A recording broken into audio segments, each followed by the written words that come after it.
When headed into uncharted or barely charted territory, when facing danger, it is best to have at least one human aboard your ship. Yes, they are frightening Death Worlders, but they also understand this and endeavour to be less frightening so they can pack bond with you. They're also, and the Kaveth are discovering, prone to annoying pranks. Bob could impersonate any noise on the ship and used that frequently for laughs.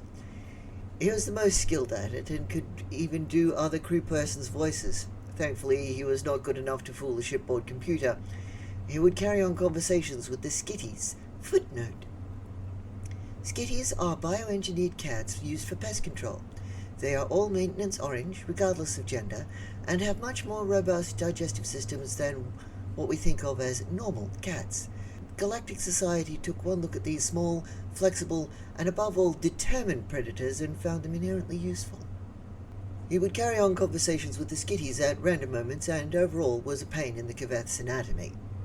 He even picked up a few choice phrases in Kavethi, despite allegedly having the wrong mouth shape to pronounce it. One of his most used ones was, "I can understand more than you think, you know," especially when other Kavethi were talking about him in an unflattering way. The March of Progress was on a scientific survey mission to investigate habitable worlds, and most sample creatures were to be brought home alive, which led, inevitably, to Bob carrying on conversations with predators, prey, and random things that made noises in what he could best approximate as their own sounds. He was, frankly, uncanny, which made him such a boon on planet number 56B, 6DSH, JG89.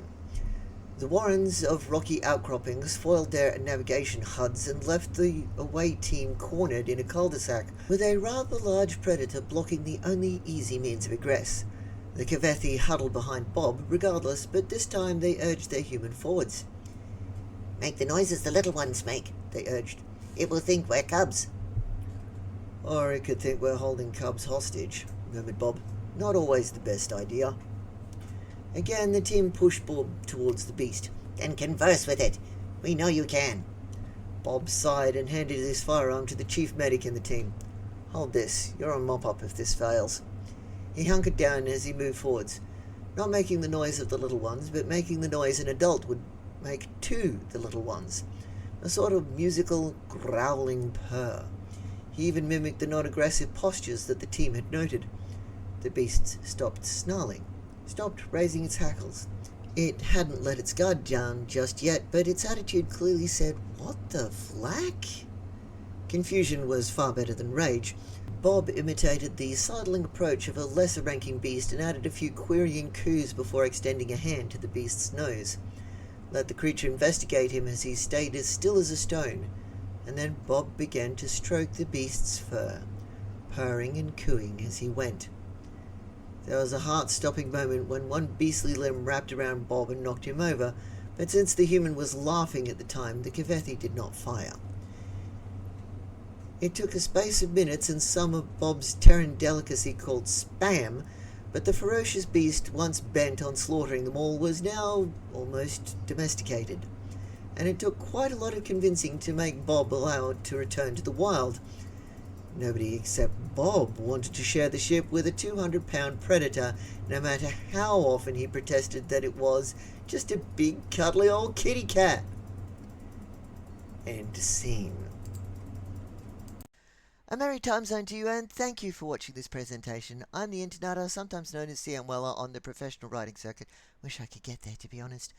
I wrote this story some significant time ago and read this post as a video a lot sooner than now. If you want to see these fresh, check out my PeerTube site linked down there in the dibble-dobble. Try PeerTube. It's like YouTube, but without the horse shit. If you want to read these even fresher, I may want to kiss you on the cheek and give you a big hug, but you can find them on my hub site, also linked down below. If you want to sponsor me, there's a Patreon in the link spam downstairs. New Patreon patrons will get special thanks in my next fresh tale, and maybe a picture of a critter I took while I was out in meat space. Once again, thanks to my special sponsor list on screen, or it might be over there, I don't know yet. And thanks to you for watching so far. Big kiss to you. Mwah.